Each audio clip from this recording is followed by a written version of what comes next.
Hey everyone, this is Derek from the editing booth. I just wanted to step in and let you know that this is going to be a slight break from what we have been doing. Corinne and I are actually not going to be covering the Clone Saga on today's episode. We are going to be diving deep into Archie's Sonic comics. This is going to be an interesting little story over the course of the next couple of episodes. I hope you enjoy it.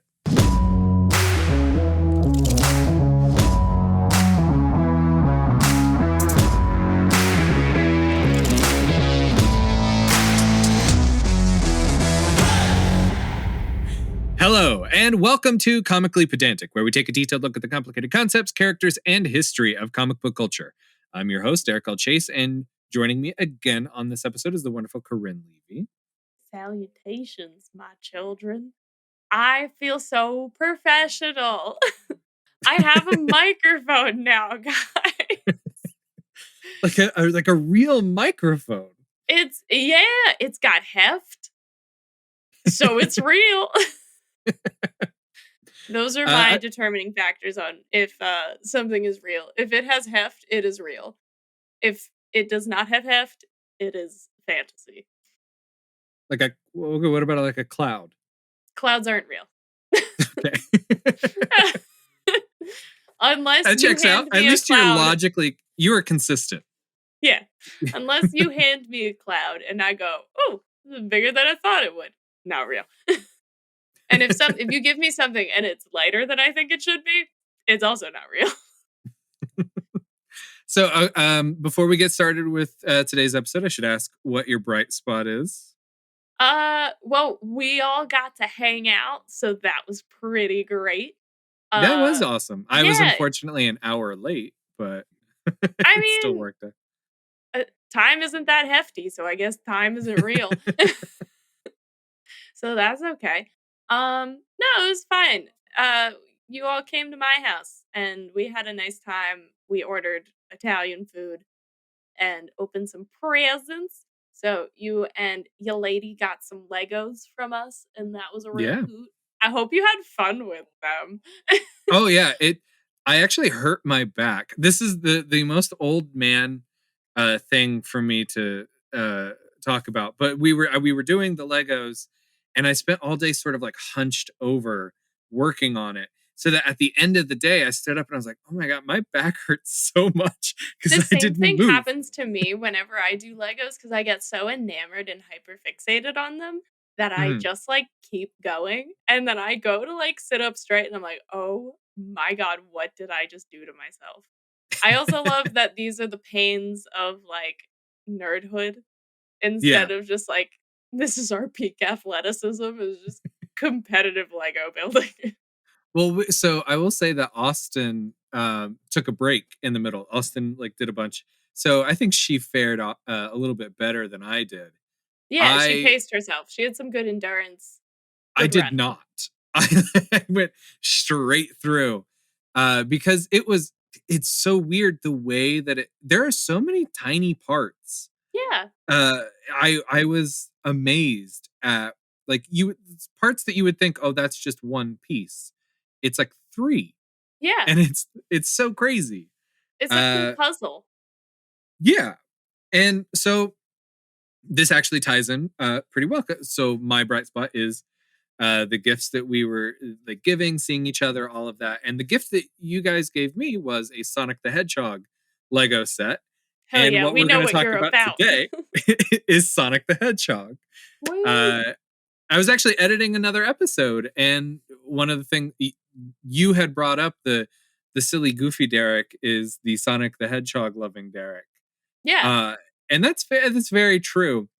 And this is a story that I have wanted to tell for a couple of years now. In fact, if you go back really early into the podcast, like one of the first 5 or 6 episodes, I mentioned this is something I want to talk about on a future episode. It was the BC era before Corinne came That's and right. ruined the podcast. No, I love having you on. This is one of the best parts of my week. Yay! Unfortunately, Me too. This is a good time. Scheduling is a bit of a problem every week, but Yeah, that's not but you. life was not meant to be scheduled. It was just meant to happen. And life just keeps happening, and I'm It sure do. not super happy about it. I'm relatively okay with it. I think So there are some days where it's just like, oh, but then other days I'm just like, we're I tend to rolling. be a very positive person when I'm at work. I'm very fixated on what I'm doing, and I like to goof and have fun with people I'm around, which translates well to them sending me places to boost morale, which is Tea. unfortunate. That unfortunately means I go to places where there's a lot not necessarily going right. And I come in to help fix it and also to give some people some levity while they're at work, and that's draining for me sometimes. Yeah, you're So like Nanny McPhee. sure, I've never read or seen any Nanny McPhee. You've never seen Nanny McPhee? Oh No. my god. No, it's the best. And the whole thing is like, if you need me but don't want me, then I must stay. But if you want me but no longer need me, then I have to go. And she's just Okay. like this woman that like comes in and like takes care of kids from of like this they're like terrible children of like a Hmm. bunch of families, and they're like, "We hate you, Nanny McPhee. We don't want you around because you're like you have rules. We didn't have rules before." And then she teaches them how to be a loving family unit, and they're like, "We love you, Nanny McPhee. We want you to be a part of our family." And she's like, "Nah, I did my job. I must go."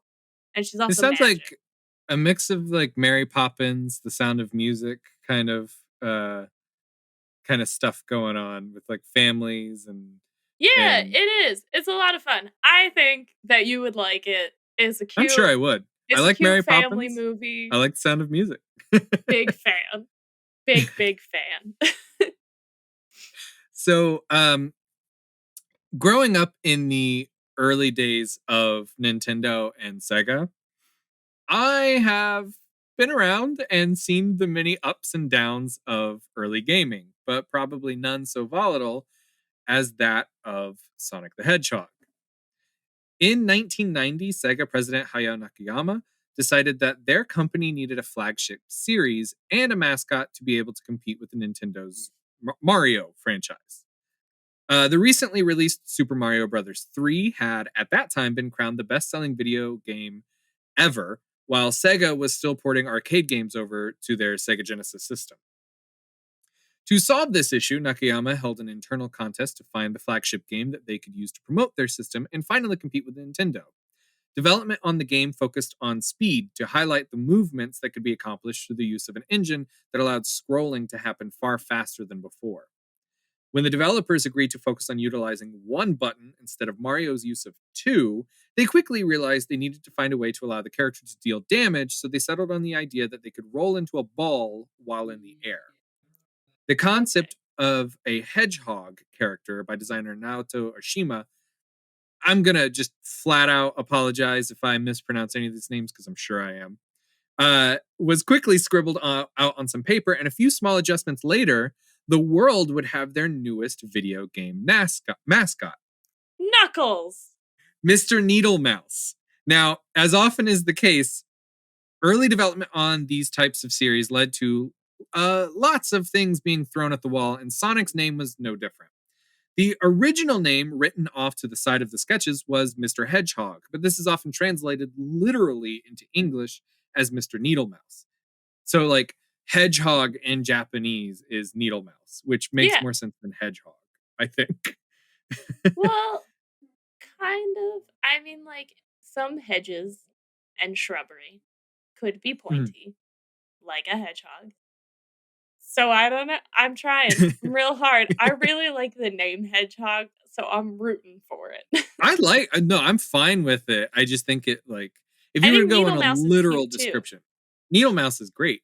There's actually in the I wonder if IDW. we should give Porcupine the hedgehog title because porcupines are much larger Yeah, You and they know? look more piggish. A little bit. They're kinda like a spiky capybara, but needle capybara sounds like a lot to say. Um, but then you could graduate the porcupine to hedgehog title, get rid of the porcupine name, or have it, like, be an alternative, and then you can name hedgehogs needle mice. I see, I like that. Yeah. I think we got a plan. We're gonna just upend the taxonomy that we have in America, and we're I'm gonna gonna rename break everything. into, like, the Department of Biology. The That's not a Department thing. of I'll make it a thing, and then I'll break into it, and I'll be like, "Listen up, y'all. This is it. We got it. We're changing some things up. We're doing biology season 2." And that's gonna be the whole plan. I also think it's funny, before we get too far into the timeline of Sonic, that Oh yeah. Sega had to make something to compete with Mario, but now, because the Sonic movies came out and they did really well, now Nintendo is scrambling to make a Mario movie. Well, have you seen the I original like that the Mario take movie? Yes, with John Leguizamo? How could I not Yes. see it? It's iconic. Genuinely, I love that movie as not take it out of Mario. Let's just go Well, like the only way weird to movie. love it is if you take it out of what it's supposed to be based off Y- of. Right. That's Just the make it its only own way to thing. love it. And it's so I went to the theater when that came out to see it. Yeah. And I left being like, hell yeah, that was a lot of fun. I was also a child. And like I watched just it on YouTube, and I was, I think, like, 16, and I was like, "This is goofy, but I like it." so the thing with Sega and Sonic that I think is really interesting is it, yeah, it comes out of we have to compete with Nintendo, but it's also like it's one of those things where how do we limit what we're doing so that we can show off like they decided to go off of one button and then that made them have to really innovate on how their character moves. So Mhm. a lot of like what makes Sonic came out of them just saying, all right, we're gonna limit what we can do on our console. So Yeah. therefore we have to get really creative now. And I think that's really fun. I I like think that. that is very cool, especially, like, I mean, and it definitely shows their history with, like, arcade games, because most arcade games are only 1 or 2 buttons, or they're just, like, a joystick and a button. Yeah. So, like, and all of those are, like, super fun and cool, and people still even get super immersed with, like, just general arcade games. Like, in Providence, I went to school in Rhode Island. So, for backstory, for anyone who gives a shit, um, we're like the 2 people that give a shit, you're welcome. Now you know where I went to school, in Rhode Island. Good luck figuring out where. Um, but in Providence, there was, the Barcade, and it Oh, we was have a just like wait, was it it like a bar it's a that where you bar and a huge ass arcade. so we have barcades here, but there's only like a couple that I know of, and they're not huge. This There's one one in was Jersey City huge. and there's one in Newark. I've been Yeah. to both. So this one was like, I mean, it was a good size, and it was like it was bouncing. It was packed to the gills. Like, almost every night, people would line up, and it was just, like, this huge thing. 'Cause it's got, well, now it has, like, the nostalgia element, but it's also Yeah. just it's a lot of fun. Like, I feel like arcade games are so timeless because everyone can play them. Yeah, there's not a lot of like complicated. One of the things that I always end up getting messed up with is when I pick up a new game, having to learn the layout of the buttons and what does what. You know, even Yeah. within Sonic games, if I play Sonic Colors on the Switch and then I switch to Sonic Frontiers, the thing that makes you go faster is a different button. So Well, it's so confusing. that was me with the Lego games. It's 'cause I'm a child. Um, but for, like, pretty much almost all the Lego games that I ever played, like your Star Wars, your Batman, like the first Batman. I didn't play any of the other Batman ones because Mhm. I'm not totally a child. I'm just mostly and some things timed out. But and, like, your first Harry Potter and your Indiana Jones, they all had the same controls, and then recently I just hopped into, like, the Lego Harry Potter, like, the second half, Mhm. and some of the controls are different, and it almost made me, like, hate the game because I was like, "This isn't what I was just doing my whole life, like, why do I now have to hit B to dig? I always hit A." So, it's super Yeah, that weird. it gets weird. I understand why they would like move things around and like make adjustments, but then it's also like, well, I spent so long getting used to this thing. Well, and Now you're especially if changing. it's gonna be like, like, I don't know, the Mario Party versus, like, a Mario Kart, like, they're 2 very different, like, settings and Oh yeah, purposes, yeah. like, one of them is driving and the other one is, like, you're running around or doing mini games or whatever. So, like, that kinda control difference, I'm like, "Yeah, that's fine." But I guess when it's just, like, one franchise where it's all the same thing, I'm just like, I get thrown off if you change it on me. But again, that's why, like, arcade games are so great because it's like everybody essentially knows how to play Pac-Man when you walk up there Yeah.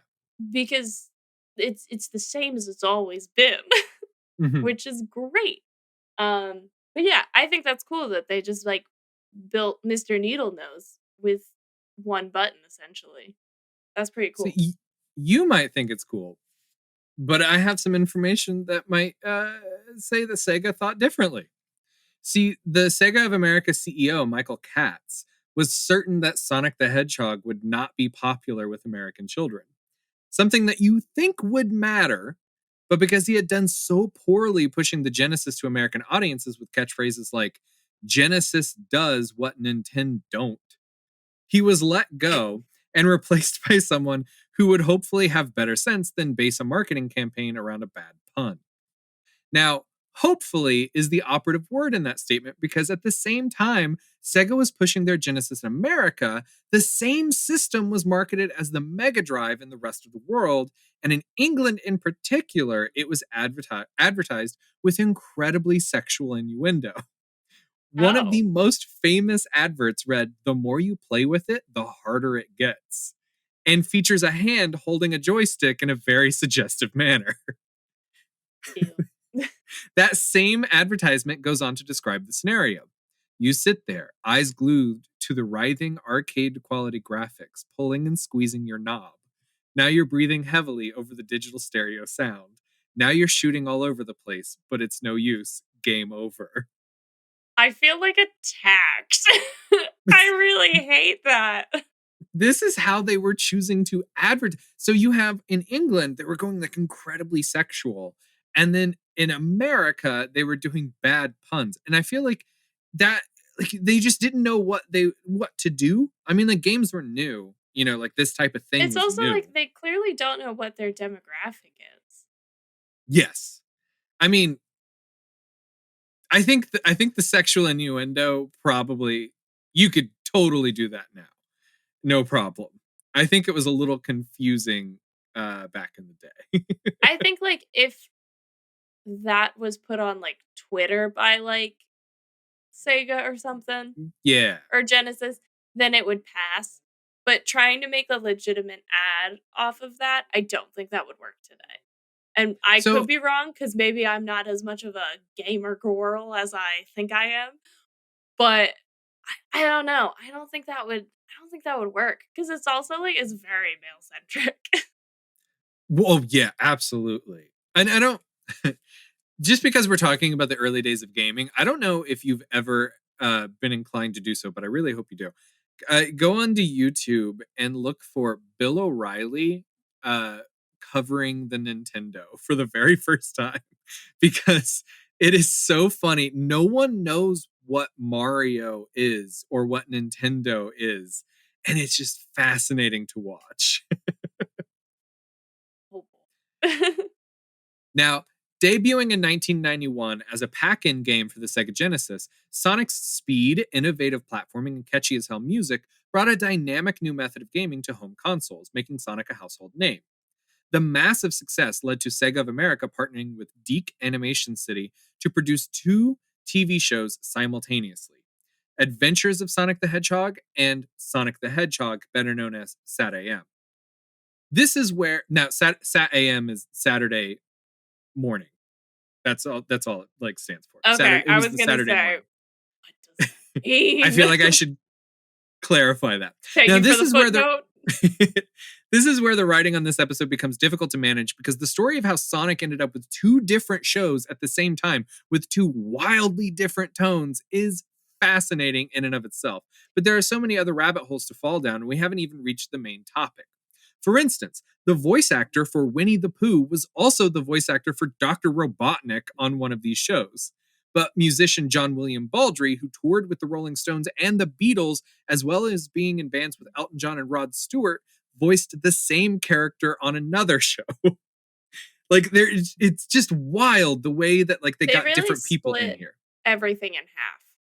Yes. Or like into 2. Because it's like you have the 2 weird advertising things. Mm-hmm. And then you have 2 totally different shows, but it's all for the same thing. The idea, I think, was we'll just cast a wide net and we will get what we can get. You know what I mean? We'll get as many people as we can into it because one of these things will hit it off. I, as a kid, was a big fan of Adventures of Sonic the Hedgehog. I liked it. It was a dumb show where it was just Sonic running around and fighting against Dr. Robotnik and his 2 little henchmen. And I was great. I loved it. It's silly and there's nothing to it. The Saturday morning cartoon show, was very dark. It, like, in terms of tone. It was Dr. Robotnik had already taken over the world, and it was Sonic and his team like fighting against that. Right. So I think they were just trying, what if one catches on? Well, that's what we'll go with, right? Okay. So it's also interesting is like the actor who played Steve Urkel on the hit sitcom Family Matters portrayed Sonic on both of those shows, which is just another little bit of, he was the voice of Sonic for a long time. Oh, wow. Good for him. But perhaps my favorite piece of trivia, and I'm willing to bet yours as well, is that Dr. Frankenfurter himself, Tim Curry, played King Acorn on the Saturday morning cartoon show. They got Tim fucking Curry to be in the Sonic the Hedgehog cartoon. I'm gonna cry. I love Tim Curry so much. I do too. And when I read that, I was like, no fucking way. I need to see this. I love Tim Curry so much. Like, more than someone probably should. I just find him so wholesome and so good and delightful. And he's so culty in the best way. Like, this man is a cult classic. And it's fantastic. Also, this is a quick side note before we go any further. The fact that 1, 2, 3, 4, 5, 6, 7, 8, 9, 10. The fact that Muppet Treasure Island is number 10 on his list of movies and TVs. That is what got me. Like, I loved him in that movie. I'm sorry, but that should be like at the top. That should be before Home Alone 2. Oh yeah, I forgot he was in Home Alone 2. And Clue should be number 1. That's my personal opinion, but my personal opinion is strong. The proliferation of Sonic across multiple media would find the Blue Blur gracing many comic books at the same time as well. So we got 2 cartoon shows, and now we got a bunch of comic books. And each iteration would have their own take on the character, like a Japanese manga that followed a hedgehog named Nikki that could turn into the superhero Sonic the Hedgehog, even though he was unaware of this transformation and believes that the hero is someone else. Chasing the American market, though, Sega would license out their character to Archie Comics, famous for publishing Archie, Betty and Veronica, Josie and the Pussycats, and Sabrina the Teenage Witch. Having only the bare bones from the games to create a story, Archie was forced to rely on the cartoon shows, And as Paul Castiglia, former editor of Archie, states, quote, in the beginning, Sega instructed our editorial team to reflect the art and story styles of the syndicated series. But it soon became apparent from fan reaction that the Saturday morning series was the one striking a nerve. The comics soon followed suit with a mix of the two styles, but a heavier emphasis on the dramatic. As the comic series and the animated shows were simultaneously developed, the tight, advanced scheduling of the comic industry kept us from keeping up with the last-minute changes made to the shows. This resulted in Sally being printed in various color schemes that didn't match her TV counterpart, as well as Rotor being referred to as Boomer. So basically, they were doing everything they could to sort of match the darker tone because that's the one that was hitting it off with American audiences. So now Archie Comics is publishing Sonic the Hedgehog and following the cartoon series being produced at the same time. But any guiding principles outside of just make it more like the shows didn't exist. And this is where I think it's important to discuss the breakdown between Sega and Sega of America. We already know about the difficulty the Genesis had in making any headway against the Nintendo in America and how Michael Katz was replaced when they weren't performing well, but it goes much deeper than that. Next to no information about the story of Sonic the Hedgehog was relayed to Sega of America before its release, and what was made was so contradictory that there was no brand cohesion. This meant that the company would have only the basics of gameplay and character designs to craft a story that was marketable. Thus, Sega of America decided to create a Sonic Bible to detail what they believed was the way forward with the story of Sonic the Hedgehog. 3 different versions of this document have been released, and it's interesting to see just how they change as they're revised. The first document created was around 13 pages in length and details Sonic's history. Sonny Hedgehog, that's his name in this, Sonny, was his name born is on Sonny. According to this Bible. This is not what they go with, but this is the first version of this. No wonder they made like a dark dramatic show. He sounds like he's like a cousin of the Sopranos. So Sonny Hedgehog was born on Earth in the early 21st century in the town of Hardley, Nebraska, population 1,226. He and his mother and 5 sisters live underneath a scraggly hedge beside the local burger joint and subsist on burger scraps, milkshakes, and the occasional slug or bug that crawls their way. They are a poor and happy family.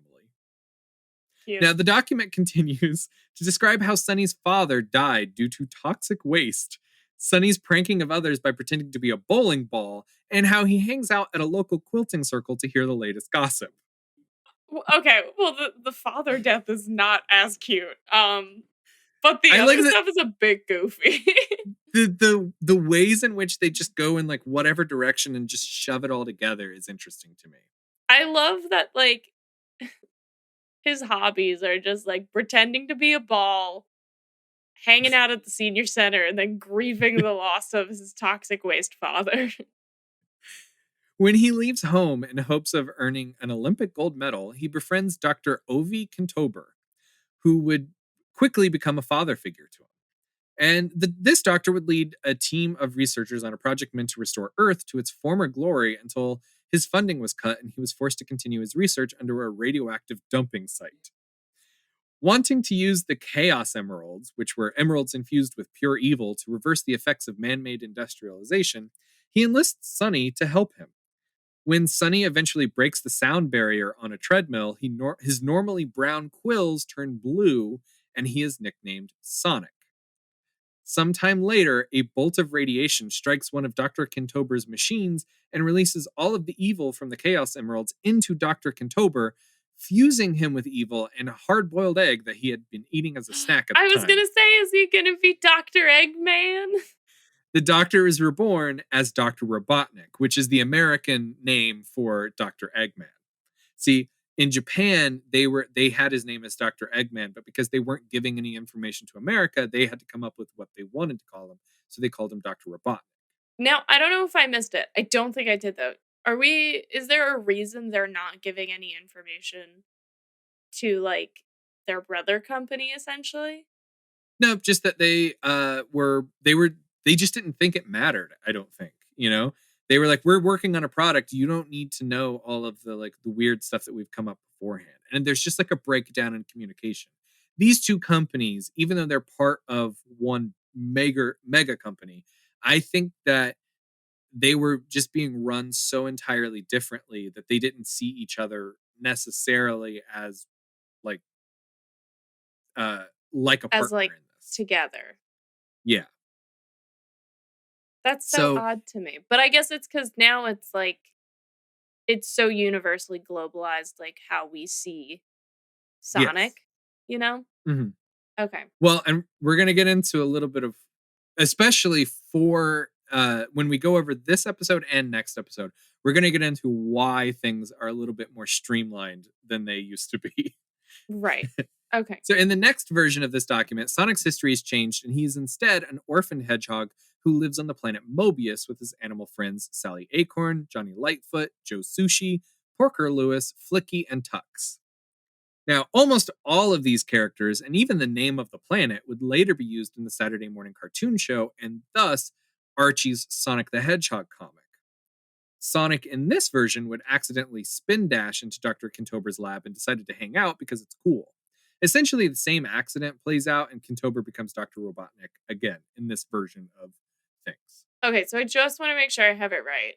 So, Yeah. anything like Acorn Palace and Sunny slash well, I guess he's Sonic at this point, and then Yeah. Robotnik is all America, but then Yep. Egghead and, like, I'm assuming, like, all the other normal characters that I might know Yeah.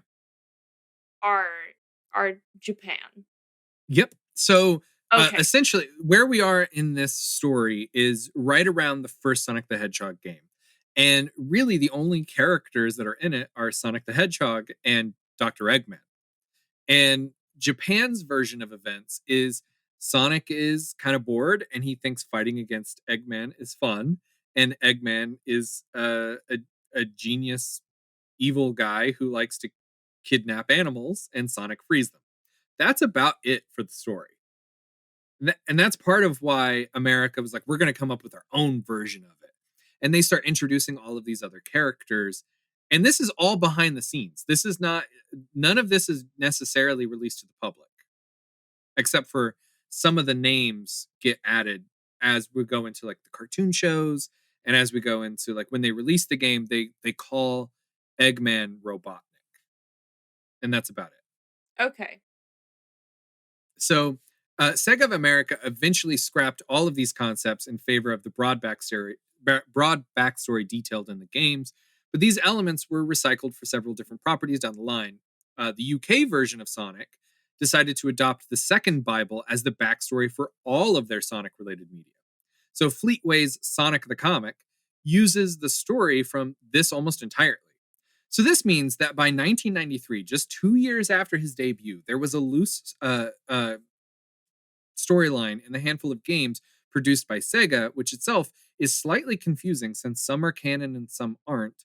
Two different TV shows that follow their own continuities separate from each other and the games, a manga that ditches absolutely everything that came before it, and a British comic book based on the American series Bible that was eventually abandoned, as well as a comic book published by Archie that is loosely based off of one of those TV shows. That is where we are in 1993 with Sonic as a franchise. Almost everything contradicts everything else. Yeah, and it just seems like people keep adding new stuff and basing it off of, like, the the second degree of Sonic to the third degree. So Right. it feels very confused. Now, is the UK's Sonic, is that also like a Sega company still? It's licensed. It's Fleetway put it out, licensed by Sega. Okay. So all of this stuff is going to be licensed by Sega. The two cartoon shows are put out by Deke Animation or Deke Entertainment. I forget whatever it's called. There's the Archie comics licensed from Sega. There's the Fleetway comics licensed from Sega, and then I don't know who produced the manga, but that's also licensed from Sega. So all of this is coming directly from them, but with like no real oversight And then the into like final what question, happens. just to make sure I have my timeline right. Has the game Yeah. come out yet? This is 2 years after the first game came out. So like you get the game and it becomes a massive hit. Okay. And so they decide, like, it is wild how much of a hit it Okay, I was. thought it So came then, out, but then I was like, "Wait a minute. What if this is all just crazy prep for this really no, they simple did. game?" But okay, no, that makes a lot more sense. Are they starting to make a second game at this point? Okay. Yeah, I think at this point Sonic 2 had already come out Oh, wow. because they had already introduced, yeah, they'd already introduced Tails into the Ah, cartoon love shows and Tails. stuff. He's so So, cute. Little yes. baby. So Archie's licensed Sonic the Hedgehog comics began with a 4-issue miniseries in late 1992 that would be followed up by one of the longest running comic book based on a video game and the longest running franchised comic book, lasting over 290 issues of the main series and with dozens of spin-off comics focusing on different parts of the new universe that they were building, and different characters. Sonic the Hedgehog was an immense success that grew far beyond what the games were doing at that time. This comic book is, for most people, when you talk about the lore of Sonic the Hedgehog, you're going to eventually come up to what this comic book did. Right. So, taking its cue from the Saturday morning cartoon version of the show, Sonic would team with the Not Whole Freedom Fighters to fight Dr. Ivo Robotnik. Now, these freedom fighters would be made up of various characters like Sally Acorn, the princess of the former kingdom that was overthrown by Robotnik, as well as a few others. Sonic himself would be changed from the official Japanese portrayal, who only fought against Eggman for fun, into a freedom fighter with a deep sense of duty and important ties to his family and friends. Throughout the series, Sonic would even have multiple love interests and engage in several relationships. Sometimes, uh, like for a long, like with Sally Acorn, for like long periods, these would be building, and that's something that is expressly forbidden in the games, at least up until like this point. Right. Sonic had to be the lone cool character, right? Yeah. You can't, so therefore, you can't have a girlfriend. Okay. So at the beginning of the series, the year was 3235, and Sonic had been living on the planet Mobius, an alternate future reality of Earth. In fact, going by the current calendar, it would be the year 14,015 AD. But they've just like renumbered. So this is like a far future Oh my Earth god. that they've decided to start calling Mobius. That's why humans look a little wonky, and some of the animal characters have grown to be more like humans. It's just because there's been a lot of changes over the Yeah. years. They're really going in And on as this lore. oh, this comic book series has so much. This is actually when I got into Sonic as an adult, I got into it through the Archie comics. Yeah. And it was confusing. And that was one of the things I liked about Is it. that it was was there confusing. was like there was always something new to pull from. I was like, okay, wait, how did this happen? So then I would like do some research into that, buy more comics to get into it, and then like, I would be introduced to one of my favorite characters was like this digital fox thing named Nicole, and it was so cool. And that's not in the games, and there was no explanation when I first picked up the book. Where did this Yeah. come from? You know. As time would move forward, several characters and elements from the games would be introduced, such as Knuckles the Echidna, to follow a tweaked version of the games. This was the status quo for 247 issues of the original series before the continuity was changed to bring them more in line with the video game counterparts. So, for 247 issues of the mainline Sonic the Hedgehog series, they just kind of did whatever. Yeah. And this tweaking and slight reboot of the series was actually the original intention for writing this episode. But there turns out to be an insane amount of information that is far too interesting to not at least comb through. So we're going to hold off on talking about that until another episode. What's important to know, though, is that the reboot comes off of several behind the scenes issues that stem from problems with Sega, Archie, and one particularly infamous writer named Ken Penders. Okay. So, Kenneth W. Penders II started his run early in the Archie universe, making his debut in Sonic the Hedgehog number 11. From there forward, Ken was the main writer and architect of the series all the way up through issue 159. And the mini spin-offs and one-shots, those are usually written by him. Not all of them, Right. but most of them. Okay. In particular, Kin seemed to have an intense interest in the Echidna characters that were introduced to fill in some of the backstory of this new world, going so far as to write several Knuckles the Echidna spin-offs. While Sonic was a comic book predominantly written by Penders, it was helmed by multiple writers. The sister series, Knuckles the Echidna, however, was entirely plotted by Penders and was heavily serialized to slowly unravel the secret origins of Knuckles and the Echidna race. So Okay. we're going to get much more into Penders' obsession with the Echidnas in the follow-up to this episode, but it's important to note that they were extremely fucking weird. Okay. Like, what do you mean by weird? Just like that they were like, they're from a different planet. Look how crazy. Or is it just like, oh, this is weird. Why is an adult man writing about this kind of thing? I'm going to give you several examples of some of the weirdness. Okay. I guess I meant, is it wholesome weird or is it like a bit cringy weird? The bit cringy. Okay. Thank you for preparing me. Yes. Because sometimes we'll talk about things, and much like bird poison, it'll be way out of left field. And I'm like, okay. I'm glad I'm aware now. Several of the story arcs would try to cover the subject of fascism. Okay. And you still surprise me somehow. This led to the infamous rewording of Martin Niemöller's First They Came poem. I don't know if you know that poem. Most people do. Yeah, they first came for like the Jews, but I was not a Jew, so I didn't do anything. Yeah. And then eventually they come for him, but there was no one there to stand there for him. So, quoting from issue 22 of Knuckles the Echidna, during Dr. Robotnik's takeover through roboticization, the SWAT bots came for the foxes, and I did not speak up because I was not a fox. Then they came for the rabbits, and I did not speak up because I was not a rabbit. Jesus Christ. Then they came for the squirrels, and I did not speak up because I was not a squirrel. Then they came for the hedgehogs, and I did not speak up because I was an echidna. Then they came for me, and by that time, nobody was left to speak up.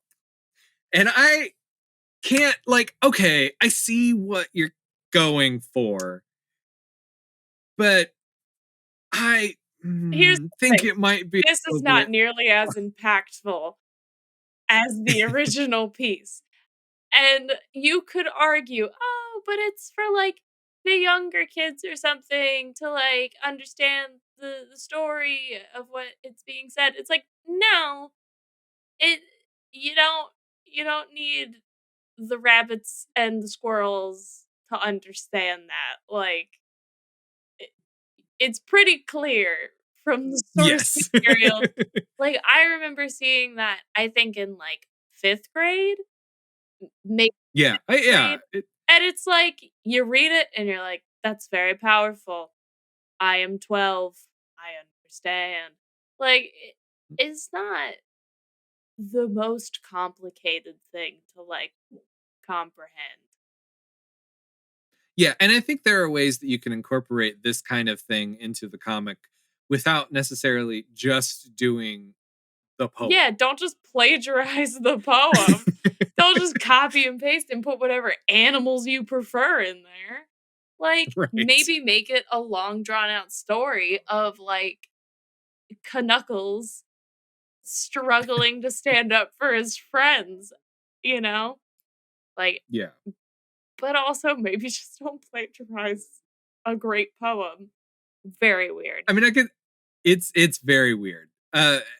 Even weirder, shortly before this story, Penders wrote a comic about Charmy Bee's friend dying as a result of eating a lemon sundrop dandelion, or LSD laced hot dog, which led to the entire Chaotix team investigating a shady amusement park where they all accidentally overdose on LSD and cause havoc. Oh my God. These comics are wild compared to similar books that aimed at preteen kids. So the question needs to be asked, how did we get here?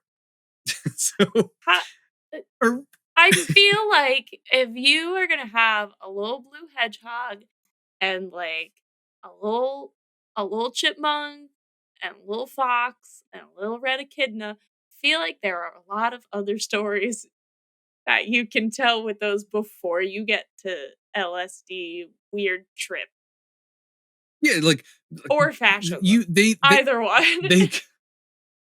they killed off I mean, they introduced the character to die, but they killed off a character at the beginning of the story in a like preteen age like story. Like this is for kids. And I look, you can talk about drugs and you can talk about death, and that's great. I think it's weirder to have it be this lemon sundrop dandelion instead of just saying it's LSD. You know what? Like, I Yeah, think I mean, that's like, weirder. because there are look, I don't have kids. So, like, I'm sure, like, my opinion may or may not change when that eventually happens in my life. But, like, I don't know. When I was a kid, I watched Who Framed Roger Rabbit. And, I mean, I love the movie. I think it's a lot of fun. I was not the only thing that traumatized me about that movie wasn't the fact that they were, like, solving a murder or, anything like that. It was more just the fact that the villain at the very end is really freaking creepy. Oh yeah, Oh, he's terrifying. so scary. He's bald and he's got huge stuff. Just watch it. I'm not gonna explain. I'm giving myself the heebie-jeebies. Um, but like they did it and they did it fine. They didn't make it super weird. They gave you a concept and like I I think what made it work was because there was like a human aspect to it. But I don't know. I think sometimes when you have like I feel like this could work if it had the right background. Do you know what I'm saying? Yeah. Like This is a weird. I think I don't think any of these are bad ideas. no, I I don't think think they're that bad ideas. I do just because I mean, look, I don't know a ton about Sonic. I don't know a ton about much of what we do unless unless I have to read something. well, Um, that's the fun it of is the fun this. of it. I'm a little newbie. I don't know how long I'll be able to hold that excuse, so I'm holding it. Um, but to me, I just associate like Sonic with the same energy as I do with like the Teenage Mutant Ninja Turtles, where it's just like a fun romp. They high Oh, we five should at the talk about the original Teenage Mutant Ninja Turtle oh comics. god. I'm sure it's all sorts of cooked. Um It's yeah, wild and violent. I'm sure. There's so much. But that's not what it is today because society changes things all the time. Sociology, Right. crazy stuff. Um, but yeah, I really associate Sonic with just like it's very light, you know. The craziest thing happening is maybe like an energy ball gets thrown at somebody. You know, not so much like someone's getting like stabbed or like shot or doing drugs. Like I don't know, it's that I, Some of that does happen in the games, even. It's just that I think that there's a bigger story written around it. And it's more like if you're sitting down to watch a not a kids anime, but like an anime that's uh more open for like teen audiences, you know? yeah, an older And audience so anime. so there are like there are guns and there's death, and but there's also just these like little fun creatures running around and talking about how they like chili dogs. You know? Yeah, well, I mean that is Cowboy Bebop, essentially. Yeah. Well, okay. Oh, it's not as adult as Cowboy Oh, Bebop. okay. Well, I do love me some Bebop. That's like the one show that the one anime that I've seen, and it's God, the music in that is amazing, and the music in Sonic is amazing. I oh my god, this is such a side note, but when we so we started watching Bebop because Max really wanted to watch it, and I was like, "You know what? The only anime I guess I've really ever seen was, like, Speed Racer and a little bit of Dragon Ball when I was a kid." I was like, I'll give it a try." Those those are very different Yes, and that's a well, from Cowboy Bebop. I'm all over the place. But all my friends, like, I would say, like, 90% of my friends like some kind of anime or multiple shows, like, whichever, and I just could not get into it. Like, everybody kept telling me about Bebop, and I was like, "You know what? I'll give it a try." And man, that theme song came on, and I was like, "I wanna dance." And it became for, like, a month or 2, it was like we would just play it in the car every time we would start driving, and it just gets you so hyped up to go grocery shopping. If anyone needs a That's how I wake up Austin's sisters when they stay over. I either play that or the opening to Neon Genesis Evangelion. yeah, if anyone needs to get hyped up before they go to the grocery store, play the Cowboy Bebop theme song, and you will get through that grocery store in 20 minutes. I guarantee you. You will be like jazz running through the deli aisle. It'll be great. Highly recommend it. 10 out of 10. I recommend it just as much as I recommend any Tim Curry film. Anyway. So originally, the Sonic comics were helmed by Michael Gallagher and focused primarily on puns and silly fourth wall breaks. After Penders took over, he continued this trend before slowly pushing for a more serialized structure. Even when Penders was considered the main writer of Sonic, he was never the only writer on the series.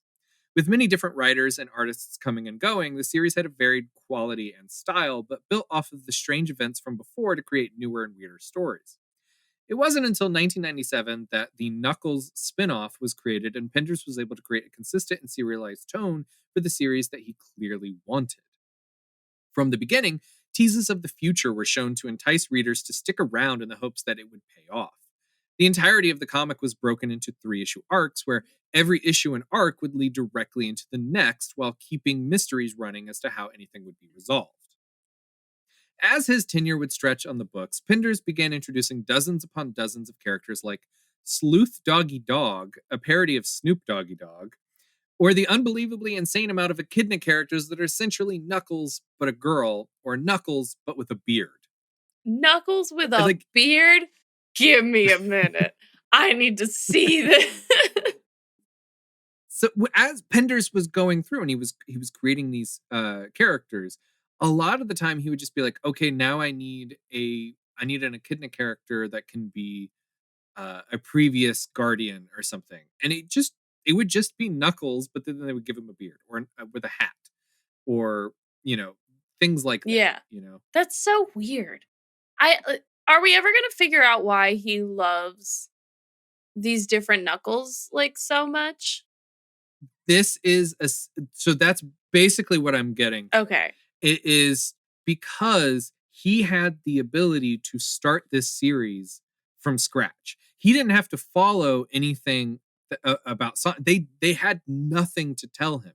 They were just like, okay, do whatever you want with the character, as long as you keep it as he was introduced in Sonic 3 and Knuckles, and you can do whatever you want with the character from there. Right. Just right. And he was able to create a huge backstory and mythology around Knuckles that he couldn't ever do with Sonic. You can't do that with a character that you have limitations on writing. Yeah, that has like 3 different Bible things. Well, not even that. Sega is going to say you can't make major changes to our character, but you can to Knuckles, because they didn't care. They just created him, and after his first game, they were like, okay, that's probably all we're going to do with it. Now they ended up doing a lot more with that character. Right. But originally they didn't have anything going. They didn't have a story to go off of except for what they had just written. So this guy's just high off of creative freedom. Right. Okay. So the Sonic universe was ripe for molding, considering that there was very little story so early on in this franchise history. With the introduction of the echidnas, Penders had a space where he could fill out that universe with basically no oversight, meaning he was free to change the tone of the series into something more in line with what he particularly liked, like Star Trek or Dungeons and Dragons. That's basically what he made the story into. Okay. This meant that there was a slight tonal irregularity with what the games and comics were putting out, and sometimes between issues of the comics themselves. For instance, Sonic's birth name was revealed to be Olgavy Maurice Hedgehog, and Penders convinced Archie to allow him to kill off Dr. Robotnik, the main antagonist of nearly every Sonic installment.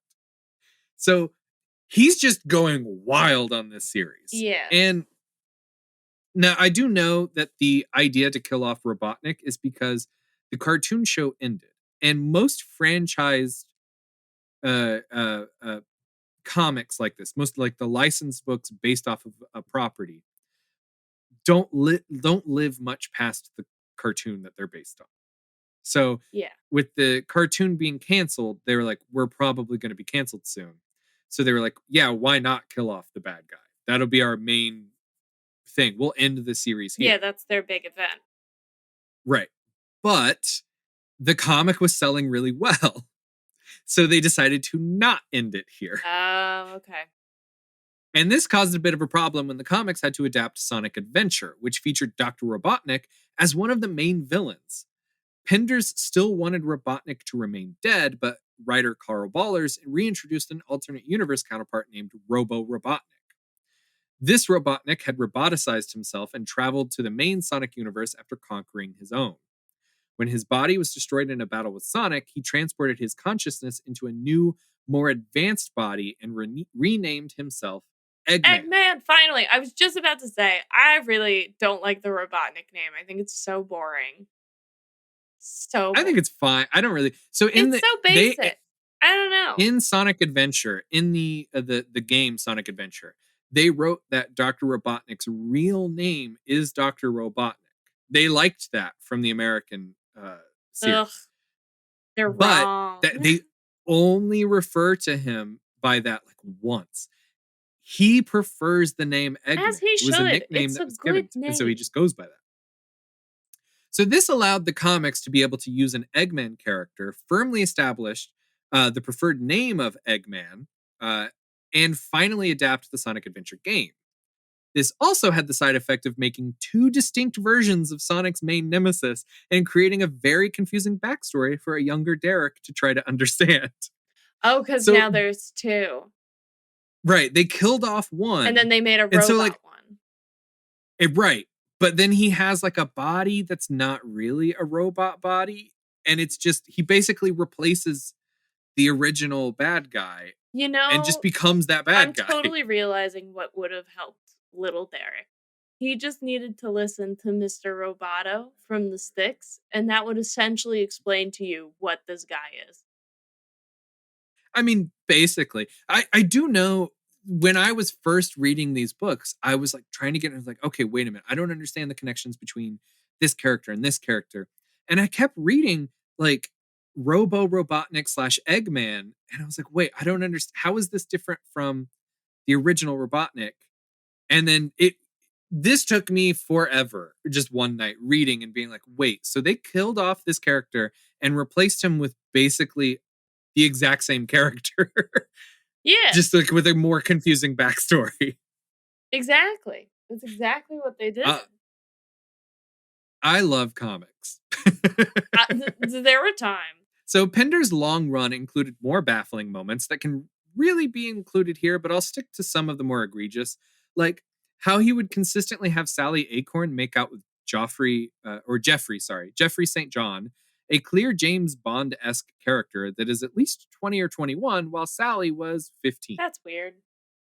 He followed this up in 2019 by stating on Twitter, "The one story I couldn't tell was Sally losing her virginity to Jeffrey. Sonic may be fast, but Jeffrey was faster on the draw in that department." Oh. That's so weird. I don't know. There's something about like, I don't know. If the relationship is like cutesy and stuff, like, I don't know. Like, I think Sonic and the pink one were together at one point, Amy. And I'm like, oh, that's cute, like, but to me, it's like, I see that as like when 5th graders are dating on the playground. and like they'll hug and it's like, oh my god, it's so cute.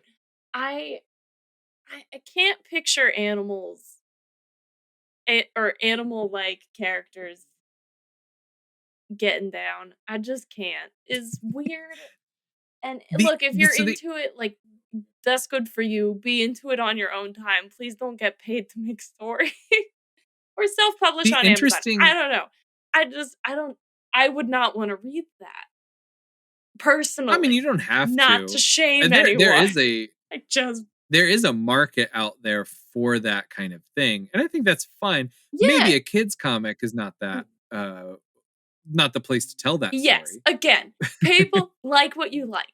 I don't care what it is. That's fine. You can purchase whatever media fits you as long as it's like not a totally morally like fucked up thing. But yeah, for a kids comic, because at the end of the day, this is a comic for kids. Adults can Oh still yeah. enjoy it, and that's fine. But like, why? This is so weird. So Pinders uh Pinders is a weird person. And after that tweet caught some attention, he began arguing about the age of consent on Planet Mobius and how if Jeffrey didn't sleep with Sally, then he would have turned to the kingdom's red light district. Uh, Sexual misconduct did not stop here, as in Sonic 150 and 151, the evil anti-Sonic posed as the real Sonic and wooed Sally's best friend Bunny.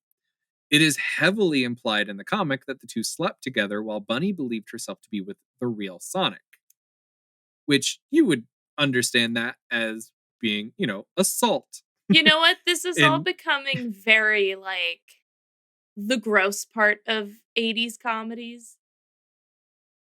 that's, I think, where we find, I don't I know think that's Penders what's and I actually can't, making me like uncomfortable. yeah. It really is like one, the age difference, and also the fact that this person is like, oh, but like it had to be like this child. Because if it wasn't this child, he'd have to go to the red light district. And it's like, okay, well, at least there's probably like, at least the sex workers there are probably like adults. I'd hope. Unless you world built this to be like totally cooked. And also, that's fine. Yeah, Go to the red light that's fine. district. We're happy with that. Yeah, That's okay. I would have preferred that, honestly. The fact that that is seen as like a negative alternative is also a very weird thing to throw out there. Exactly. That's just a positive consensual business agreement at anything. Like in Right. this day and age. So Penders would go on to describe his understanding of the character, especially in relationship to women, after reflecting on the death and resurrection of Princess Sally, by stating, "While I no longer believe Sally should be killed off, I'm no longer certain if Sonic is a one-girl guy. When you stop and think how Sega looks at the character, he's all ego and attitude. He thinks about number one. He can accept Tails because Tails is the subordinate junior assistant to his main act. He'd consider Sally nothing more than a fun to be with every now and then, if that, and a drag the rest of the time. His attitude towards Sally and females in general, and probably much like that is probably much like that MTV character in the movie She's All That." This is hard to read because he makes a lot of typos, and I'm just copying and pasting what he wrote. Right. The way he ditches, this is him again. The way he ditches the girl is so Sonic-like. And then he puts in quotes, "You think all I want to do is spend my life with you? That's cool and all, but I gotta go fight Robotnik. Later, babe." And then he writes, "I know I'm going to get into a lot of disagreement with people over this, but I've yet to hear anyone ever say, he can be such an arrogant jerk, but he's really quite lovable under all of that. They usually stop the comment after the word jerk. People who are conceited and full of themselves generally aren't likable. Check out most entertainers and athletes as my prime example. There are exceptions, but there are few and far between. And I can't tell you how many times I've been accused of being arrogant if I dare disagree with anyone's opinion or not answer their IM or email. It has nothing at all to do with arrogance and everything to do with lack of time." Which I like that dig in there at the end. Be like, hey, look, I'm not arrogant, okay? I got other stuff I gotta do.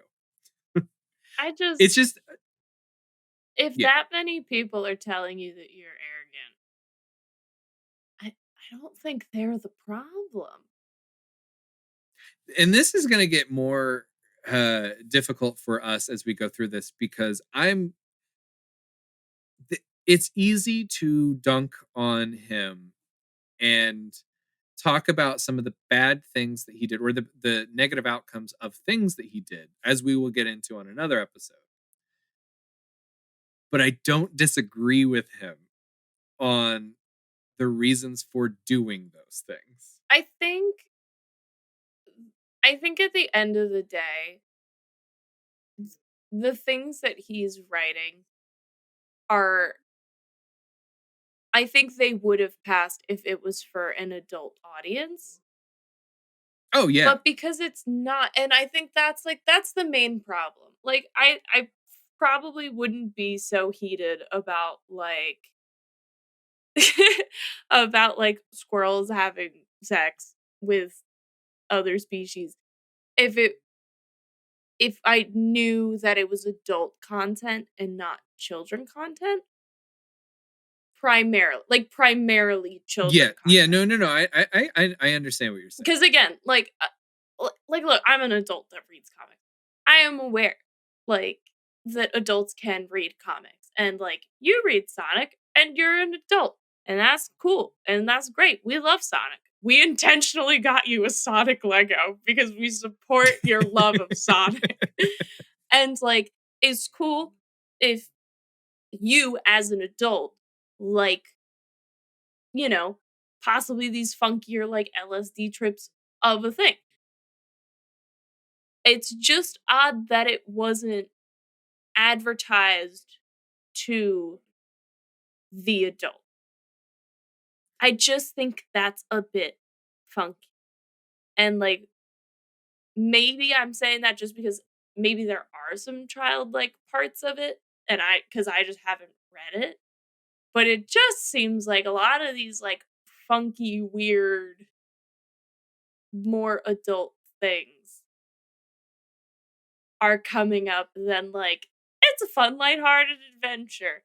And so I don't know. It's just a bit odd. So this is where the breakdown here is between Penders and pretty much everyone else on what the tone of the book should be. That's kind of where I see, because like Archie, like first up until like 2015, Archie like never touched more adult material. Well, that's the other thing too. That one is also definitely just like a light romp of a comic series, and then like the CW show obviously like took a heavy. Well, and that spins out of that 2015 shift. Exactly, that definitely like that's a whole different is a thing. huge tonal shift. But again, they had that tone from the beginning that this was going to be like, a seedy twist on Archie. It just has the characters of Archie. Right. And that was pretty clear from the get-go of that show being made. And I know that there are some like comic series that are similar to that. But like, I'm assuming that did because it wasn't 2015, so that didn't happen yet. Like it's still like lighthearted, like beach party fun for Archie right now. So one of my teachers when I was in school was Fernando Ruiz, and at this time Fernando was working at Archie, and I have one of his Archie comics, like one of the pages on my wall, and it's that Dan DeCarlo style of, like, when you think of Archie, it's generally the first thing you think of, that style of comic book. And it's, the kids in high school having little like hijinks and Archie's got 2 dates to the prom kind of a thing. Yeah. That's what's going on in the rest of the Archie universe, like the rest of the things being published at the time. And that, I think, is more of the tone that they were wanting to go with this comic book. Yeah, bring in some of the darker elements of the Saturday morning cartoon show, but that's still a Saturday morning cartoon show. Like, it has dark elements, but it's still for kids, and it's still written with that lighthearted attitude, you know? Yeah, absolutely. You can have a freedom fighters going out and fighting against the bad guy, and you can still write it in a way that is fun and appealing to kids, that doesn't have LSD and weird sexual assault in it. Okay, maybe what this guy is writing gives me the Ren and Stimpy vibes, and that's And I will also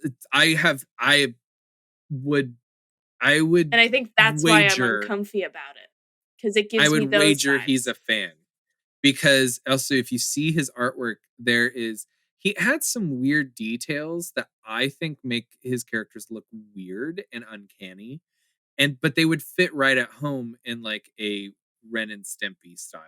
And that guy, I'm pretty sure the guy who worked for Ren and Stimpy, like the artist for that, was like he was a bit of like a creepo. I'm pretty sure. Yeah, I think you and I talked about this once before. I think so. Yeah, yeah, accused by two former artists of grooming and sexually abusing them in the late 1990s when they were teenagers. And yeah, because he would he find like apologized for his behavior. yeah, he would, if I remember right.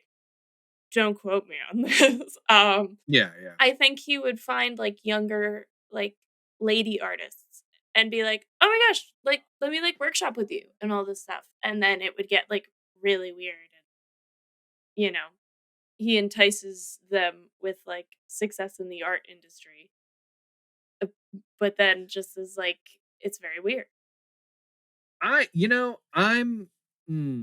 just did a brief reading of the things that he was accused of and the apology that he gave out. And you know what? I'm just gonna go ahead and say fuck this guy. Yeah. And I'm pretty sure that's how I walked away from it too.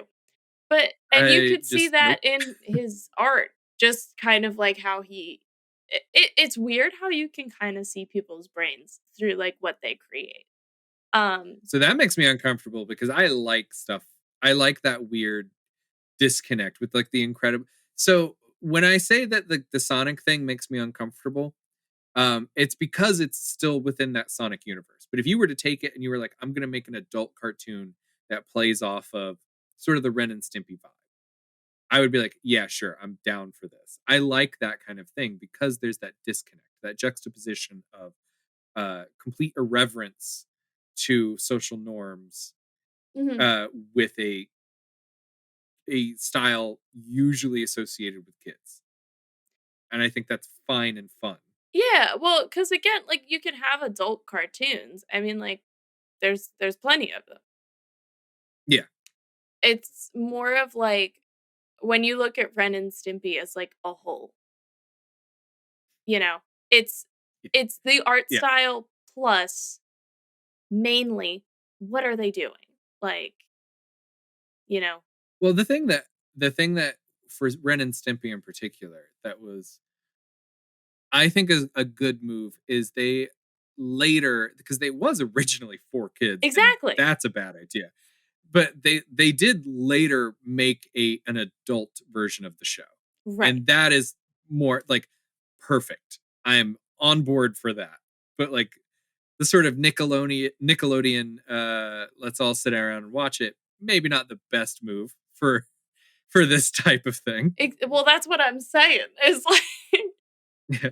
is Okay, it's we're kind of on the we're same on the page. same page. We're just using different words. Yes. So as other writers would come into the fray, including fan favorite Ian Flynn, one of my favorite Sonic writers, they would attempt to change some of the strange romance plots or advance the comic closer to the game's continuity. This unfortunately upset Penders. He railed against one major story arc by saying that it was written to undermine his work, and the moment he was able to follow up on his story, he did everything he could to make it as though that particular version never happened. And this is the other side of Penders, one who wanted to be in control of the entirety of the content. So we've already seen that with like the Knuckles thing. He wants to be able to create his own mythology, his own world. But the other, like the flip side of that is that means he gets really pissed off when people play with what he sees as his characters. He doesn't want to share. He got spoiled. When he found out Ben Hurst was in talks with Sega about creating a Sonic movie, he called Hurt to discuss the details. Ben was one of the writers for the Sonic Sat AM show, and he offered to bring Penders on board the proposed project. Shortly after, Penders went to Sega and convinced them it was a way for Hurst to get paid to develop their product, and then announced on his message board that Ben Hurst doesn't know how movies are made in Hollywood. So he got this deal just thrown out. Right. This guy was trying to make a movie with Sonic the Hedgehog, and Penders wanted to be involved solely to shut it down. And here's why. Mm-hmm. Penders would go on to pitch his own concept for a movie in September of 2003. His movie, titled Sonic Armageddon, would include Mobius being destroyed, and many of the cast would have had major redesigns. Absolutely nothing came of this, but according to Penders, it is only because of massive corporate upheaval. Ultimately, though, Penders cites Sonic Armageddon's possible creation as the reason he left the Sonic comics behind. This is possibly true, as he was also becoming very annoyed with Sega's lack of reference material for upcoming games that needed to be tied into the regular comic book series. So here's a moment where I'm going to send you a YouTube link to the Sonic Armageddon, the movie pitch. Okay. And I'm just gonna have you watch this, okay? Okay. They said it was just a video game, but I knew better. After all, my dad's job was to search for life on other planets. Although many versions of the events he witnessed made their way out into the media, that was just security doing its job.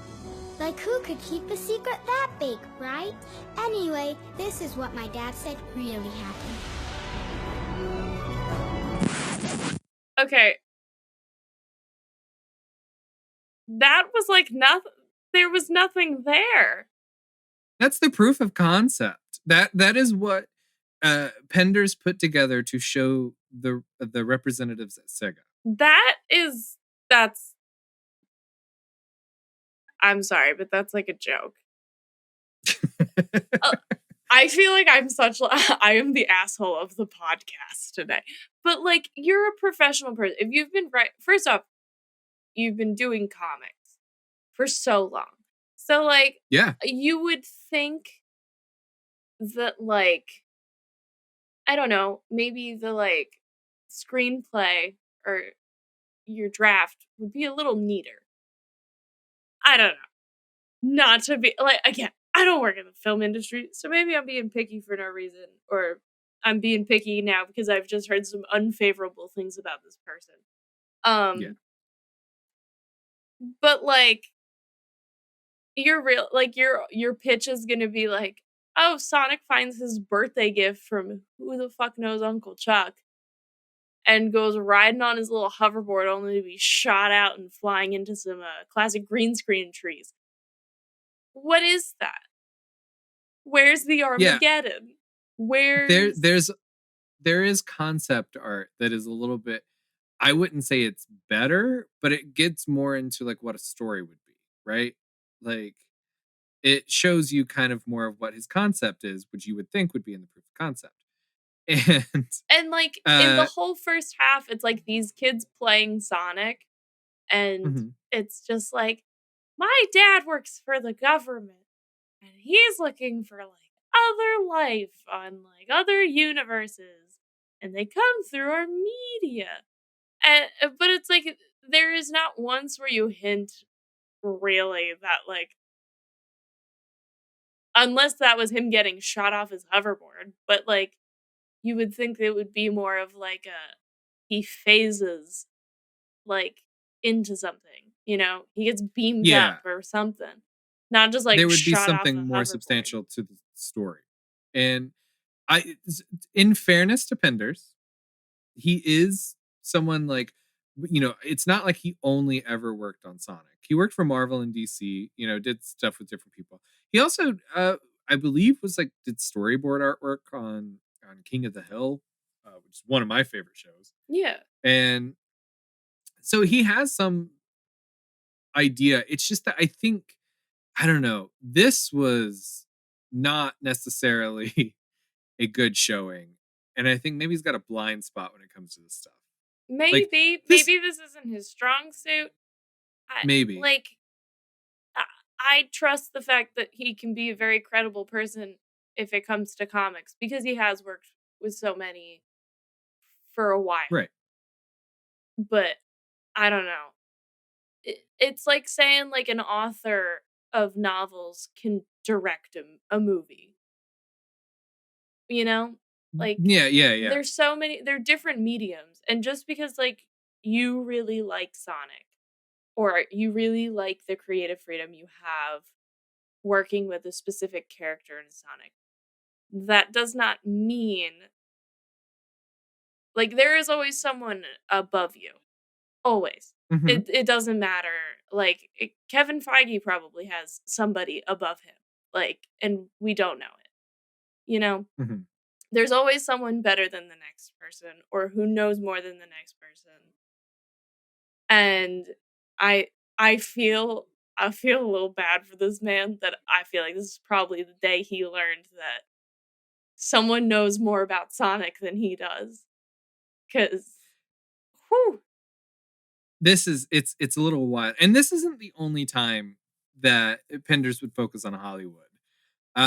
He created a political drama called The Republic that never really made it past the pilot. And he also tried to get a movie adaptation of his indie comic, The Lost Ones, made, but that was canceled after one issue, that comic book. Oh. And the feature film has, as of May 2022, never even finished a demo reel. Like, he's been working on this thing for years, and that's fine. You can take your time working on things. A lot of creative projects take a very long time to get going. Absolutely. And I mean, like, I don't, man, I feel like I'm being such an asshole, but like, I also don't owe this man anything. But I want everybody to achieve their dreams, and I don't know this man's actual dreams. If it is somehow to make it in Hollywood, I hope, if he's a decent person, that he gets what he wishes for. It sounds like it's questionable if he's a decent person. I don't fully know it right now. What a time. But it just, I don't know. Sometimes you just gotta stick to what you're good at. You can find The Republic, the pilot that he directed, online. Okay. And it is not good. It's great for me to watch and have a good time watching it, but it's not like selling it as a political drama is perhaps the wrong move. It feels like watching The Room. Like, that's the vibe that you get watching it. Now, what Penders spends most of his time working on now is a comic book continuation of his Echidna series titled The Lara Sue Chronicles. How Penders is able to continue this when the characters were created under a work-for-hire contract with Archie and use characters that should be owned by Sega is what we will discuss on the next episode, as we dig deep into how one man ended the longest running licensed comic book. Oh, God. You can firmly place the blame on him. Oh. It is without a doubt. Ken did this thing. I don't. Oh, man. Ken. Now, again, it's complicated. It is. And part of me is like, you dumb son of a bitch. But the other part of me is like, I kind of feel bad for him, because I feel like he's just so excited. But he's also being kind of shitty. He's not willing to share. He's gatekeeping. Like, he is gatekeeping a bit. Yeah. And now he's gonna get. He's flying too close to the sun. there was a point that I sat down to write the next episode where I was like, am I like, do I think that he did the right thing? Because I think I'm rooting for him in one regard. Well, I think this is one of those, which I like a lot, in a sense, where this is just like one of those morally gray things where no one is totally the bad guy and nobody is totally the good guy. Yes, And that is absolutely where we are. And honestly, that is like fuck both of the parties involved, but also kind of go Ken, but also maybe dial it back a bit, Ken. I feel like I can't even be like fuck you or fuck them or whatever. I feel like it's just kind of like, oh, what a time. And I appreciate that because I don't love to be like super extreme. Like this, and I feel like this is kind of how 90% of like most things in life go, where it is just like this kind of gray area of like, it's kind of good, it's kind of bad. It's a thing that happens, it's just a bit odd. Which I think is funny that we're now doing this as opposed to like when we did Gamer and Comicsgate, where that is just the land of the extremes. And like, when you go through that, it really feels like there is just clearly bad guys and clearly good guys. And so in a weird way, glad we're doing this. This is very refreshing, I feel like, to me and for other people that like, hey, not everybody is just like a totally terrible person. There are redeeming qualities even in the people that are doing negative things. Yeah. And someone that you may not like may do something that you agree with. Yeah. I found myself agreeing quite heavily. Like as of right now, like I am not a Ken fan. I am not. Like in general, just not. Yeah, like I don't really want to go read any of his things. But like I also am not like, I wish this man was like dead, you know? It's just like, no. I hope he's doing fine. I hope he learns lessons in life and like gets better. Like as a person, I hope he becomes a better person. But he's not a dumpster fire. He's just a person I don't agree with. I don't know. I will give you a fair warning. I haven't quite written this part yet, but I do know that it's going to come up. There is going to be at least the rumors of someone being very Nazi adjacent. Okay. Well, that, as we all know, I don't like Nazis. I think they're mean and quite shitty. So yes. Now they're not. It's not like Ken. Ken's not like. They're not like suddenly coming out of the woodworks and being like, Hitler seems pretty all right. Ugh. But it does come up in the story that we are going to go on an adventure with. Oh boy. It does come up. I spoke too soon. I was like, this is gonna be nice and gray, and now it's like, oh well, there's clearly something it is bad. It's a tangential part to what we're going, but it's something that like it is so heavily tied to Ken that like it would be kind of shitty if I were just like, oh yeah, like let's not. I could just not talk about it, but then you wouldn't really get a full context as to like some of the aftermath of some of the things that Ken did. Oh, okay. So, you can find more information at comicallypedantic.com. You can follow us on Instagram by searching @pedanticcast, and new episodes come out most Sundays on iTunes, Stitcher, Google Podcasts, Spotify, and at comicallypedantic.com. If you have any comments or questions, you can send them in text or audio recording to comicallypedantic@gmail.com. Please indicate if you'd like your name or question read on the air. We will be back soon with another deep dive into the world of comics, but until then, you can find more exciting adventures at your local comic shop.